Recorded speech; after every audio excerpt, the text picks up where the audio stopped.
তো ফাইনালি অনেকদিন বাদে সোহমদার কোনো মুভি দেখে মনে হচ্ছে যে হাইপ ক্রিয়েট হয়েছে এবং হ্যাঁ, মুভিটা কিছু একটা জম্পেশ জিনিস হবে। সেটা হচ্ছে 'বহুরূপের' ট্রেলার দেখে। হ্যাঁ, 'বহুরূপ', 'বহুরূপী' না।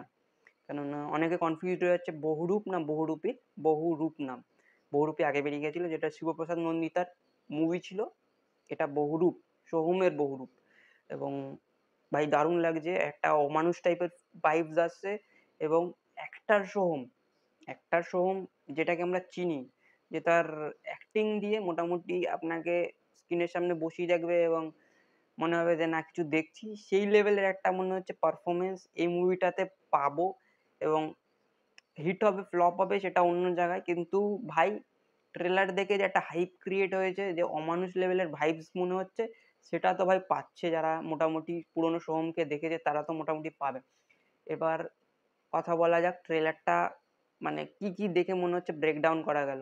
তো মেবি এখানে সোহম অ্যাজ এ কবিতা রাইটার মানে লেখক এই মুভিতে একটা প্লে করবে, রোল প্লে করবে এবং তার হয়তো মেবি কোনো কবিতা কেউ পছন্দ করবে না যারা পাবলিশার থাকবে এবং সে কিভাবে, যে পাবলিশাররা তাকে বিশ্বাসঘাতকতা করেছিল এবং তার হয়তো কবিতাগুলো মেবি অন্য কোনো লেখকের নাম করে, আমি হয়তো স্টোরিটা একটু ব্রেকডাউন দেখে যেরকম মনে হচ্ছিল যে অন্য কোনো লেখকের নাম করে সেই কবিতাগুলো পাবলিশ করা হয় এবং তার কোনো ক্রেডিট দেওয়া হয়নি তাকে এবং সেই পাবলিশার্সদের কিভাবে সে শাস্তি দিচ্ছে সেইটাই হলো এই মুভির গল্প এবং মেবি এই মুভিতে সোহমের একটা সাইকোপ্যাথ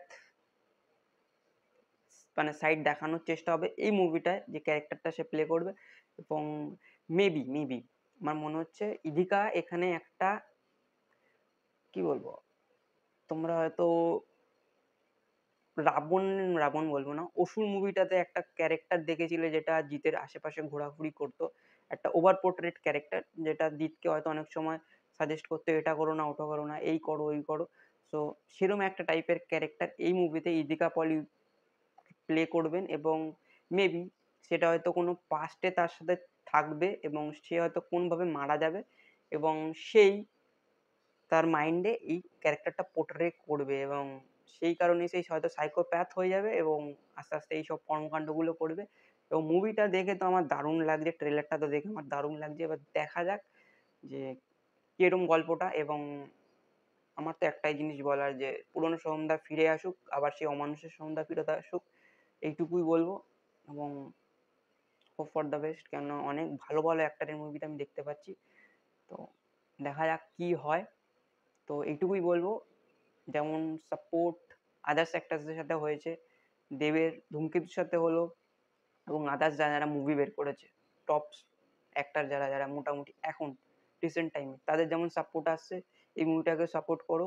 কেননা এই মুভিটাও সাপোর্ট পাওয়ার যোগ্য, কেন অনেকদিন বাদে সোহমদা হয়তো অন্য কিছু ট্রাই করছে এবং যদি এই ট্রাইটাকে তোমরা সাবাসি না দাও মেবি হয়তো এরপরে হয়তো সে আর কোনোভাবে সাহস করবে না।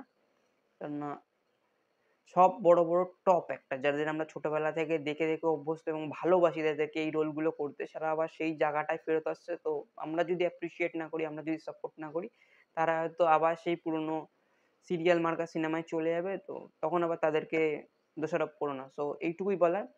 ট্রেলারটা ভালো লাগলে, হাইপ ক্রিয়েট হলে তোমার মধ্যে, মুভিটা পারলে গিয়ে হলে দেখো এবং আমিও দেখবো।